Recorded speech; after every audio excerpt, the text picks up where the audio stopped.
First of all, we need to prepare the ingredients and apparatus.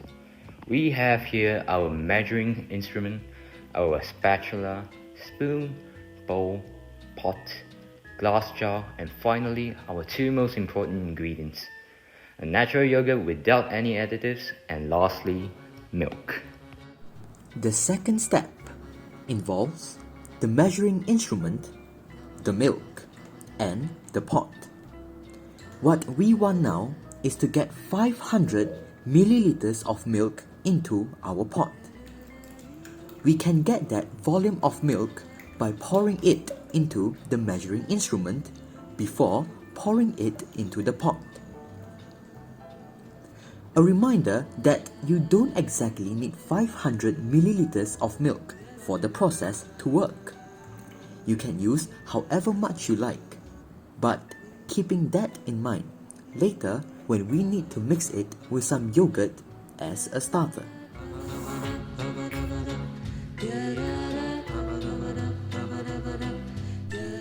Next, we take the pot, now filled with 500 milliliters of milk, and place it on a stove for heating. For our production, we will heat it for about 15 minutes. We are doing this because heat speeds up the aggregation by denaturing the whey proteins and induces additional covalent bonding, mainly disulfide bonds, leading to coagulation.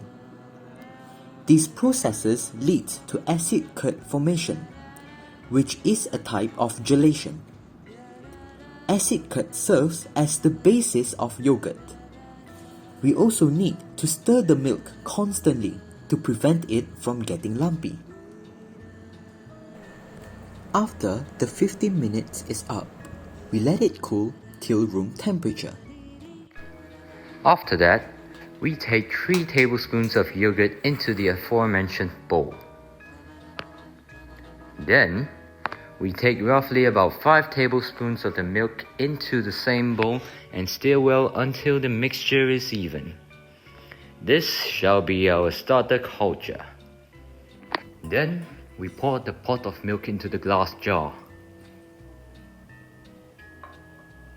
Only then do we pour the starter culture we just made into the same glass jar as well. Next, we need to stir this new mixture well until it is uniform. After that, we seal the glass jar tightly. Since lactobacillus is a thermophilic bacteria, it's best to place the glass jar in a lukewarm place for optimum growth and leave it there for approximately 10 hours. 10 hours later. As an explanation for what we just did, is that this production involves the fermentation of lactic acid, which is the process of breakdown of glucose into lactic acid, which is why natural yogurt tastes sour, and the breakdown of glucose also into energy. Another key aspect is lactobacillus, which is a type of bacteria used to carry out milk fermentation into yogurt. It acts on the lactose and turns it into lactic acid. Lactic acid will then coagulate casein to produce yogurt.